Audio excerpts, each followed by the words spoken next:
Kokia yra įdomiausia formulė? F lygu E, Manas Žukauskas turi tatuiruotę. Jo, tiesa. Mūsų fizikos mokytas tatuiruotė turi ant rankos FMA. Fizikai mėgsta alų. G yra pi kvadratu, G yra pi kvadratu. Ta formulė fizikai mėgsta alų, mano auklėtojas mėgo, kitaip pasakyti, fizikai mėgsta arbatą. Nu tai tu, dėl įdomumo, nemanau, kad yra įdomių formų, bet jei dėl įdomumo visada grįžtam prie graikų Pitagoro formų. Teorema tai yra. Aš sakyčiau, graikai įdomus žmonės, bet geriausia formulė visados buvo ir bus pagreičio formulė. Sutinku visiškai. Nu, dėl to, kad gali joje įdėti tiek, kiek nori jėgų. Gali įdėti visas jėgas. Apskritai visas. E approximately equal to P, approximately equal to the square root of G, approximately equal to 3. Dabar lietuviškai. Ne. Kam ta fizika, žinokit? Aš pavalgyti, tai jau yra tas tas V1 kvadrat iš V2 kvadrat lygu R1 kubų iš R2 kubų. Ne, tai yra ta, Aš kur E neprisimenu. lygu MC kvadratu, tai E lygu pienas, milk ir D coffee kvadratu. Atsižvelgiant į ką tik praėjusią fizikos tarpinį egzaminą, pasidalinkite geriausių būdų susidoroti su pykčiu. Nu, žodžiu, kas man labai padeda, tai nuvažiuoti prie jūros. Šiaip, važiuoti prie jūros, tik kad viena problema, ten medūzos plaukia. Nu, sužinot, kaip medūza plaukia pradžiai. Apsimesti medūzą. Kaip medūza plaukia. Ne, paplaukit. Pirmiausia. Nu, prašom tau medūzą. Dėkui. Ką darytumėt, jeigu jūsų draugas prisipažintų esas biologas? Jau vieną draugą tai praradau. Robertai, žiūriu tau į akis ir verkiu. Nebedraugaučiu su. Labas pasakyčiau. Ja, pasisveikinčiau.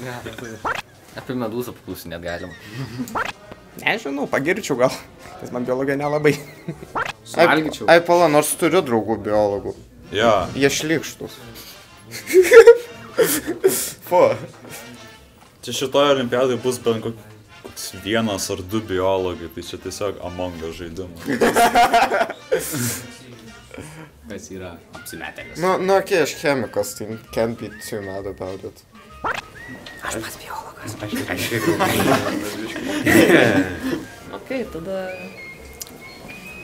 Upsidėjus. Kas geriau? Dešinės ar kairės rankos taisyklė? Gal dešinės? Aš manau, kad yra viena taisyklė, kuri jungia visas. Tai yra laido elektromagnetinės stūmos, kaip ten taisyklė ta, kur padarai liuksą. Veikia su abiejom rankom. Dešinė ranka geresnė. Kaira. Kairės rankos, nes dešinės yra dvi taisyklės ir nereikia painioti su kairės. O ne daugiau? Gal ir daugiau. Ja. O kaip kiti mano? Na, kairės rankos taisyklė tikrai. Aš jau jas pamiršau. Tiesiog, atsimenu, kad vienos yra daugiau, tai tos, va man rodos, dešinės, kad išlaikė daugiau. Ja. Dešinė, aš dešinė rankis. Dešinės, nes kairės naudoja amerikonai, o jie durniai. Tai dešinė, aišku.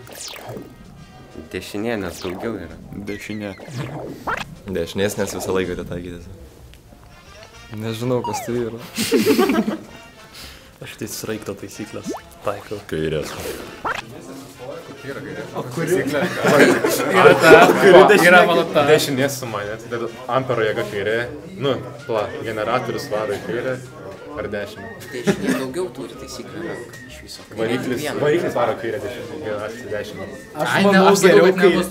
Gerai, bet geriau tai kairės, nes tada gali rašyti ir to pačiu žiūrėti. Tu gali žiūrėti, jo, tu gali žiūrėti. Žiūrėti ir iš karto rašyti. Jo, net 100% gali. Nėme, kai rankam tai dešinė. Jo. Bet nežinau, kai yra rankį lygiai ir neturim. Aha. Ai, taigi... Taip. Abiejų kartu, vienu metu. Tik be taisyklių galima. Dešinio jos raikto geriausia. Ne, geriau kairė. Nežinau. Ne. Aš koja, va. Su koja. Dešinė rodo, aš. Dešinės kojas.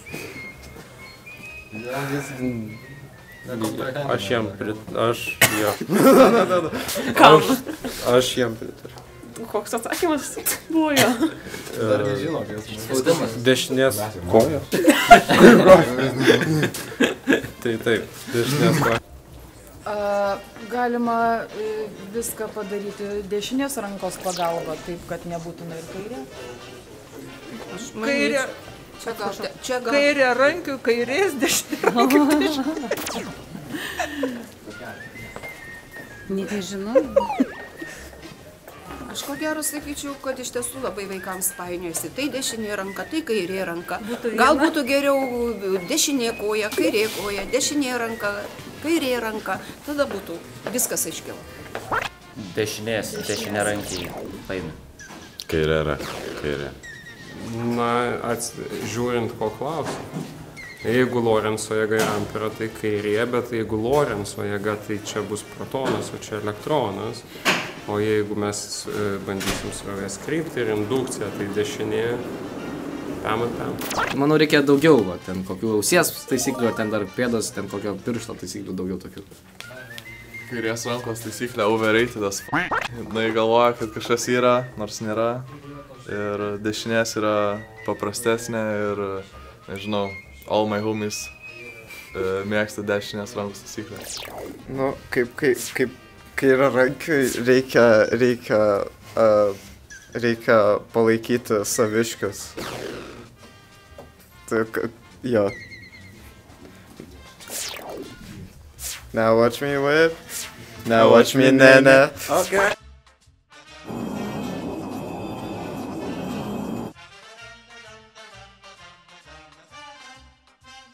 Paaiškinkite, kaip veikia elektromagnetinė indukcija, taip, kad suprastų filologas. Kodėl būtent šitą temą? Man elektromagnetinė indukcija, aš pats jos nesuprantu, tai susilaikysiu gal. Kaip čia pasakius, magnetinio lauko veikiant atsirandanti elektros srovė. Nu čia patiems kosmosas sunkiausia tema, tai susilaikysim. Meldžiamės, kad nebus per olimpiadą, va čia vat mūsų vienas prašymas. Nu tai tarptautinių žodžių žodynų pasinaudokite ir suprasite. Kai jis nepraeina pro vartus į lėktuvą neįleidžiamas, tai va ten jį neįleidžia elektromagnetinė indukcija. Elektromagnetinė indukcija sargas gaunasi. Aš tik belieka man pritarti genialioms mintims. Čia jau protingiau niekas nebegalėjo paaiškinti.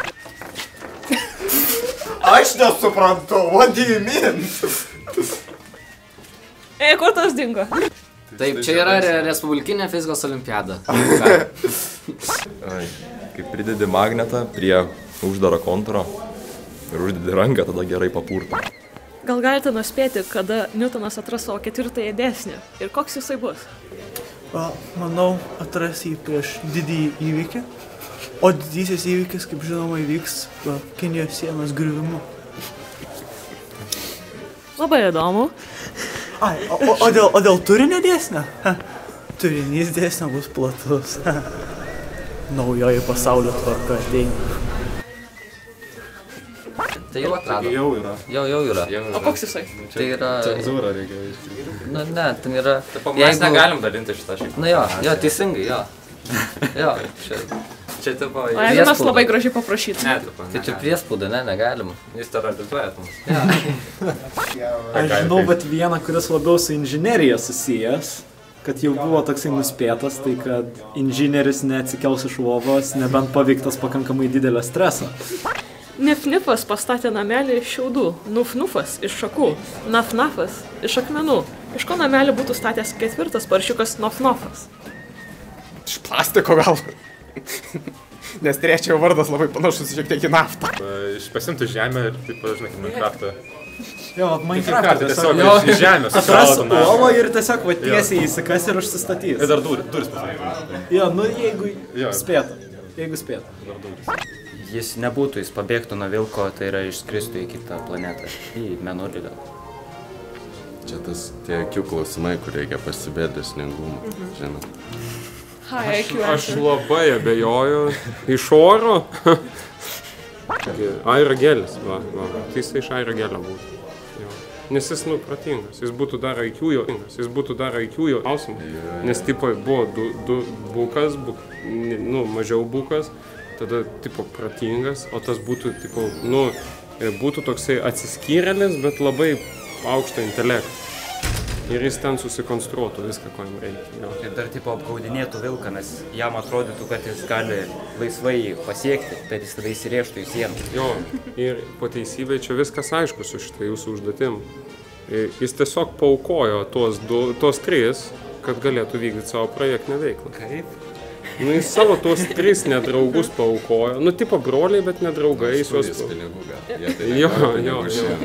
Tikriausiai jis viskas. Jis tiesiog kiaulieną pardavė vilkui ir iš tų pinigų vystė savo projektinę veiklą.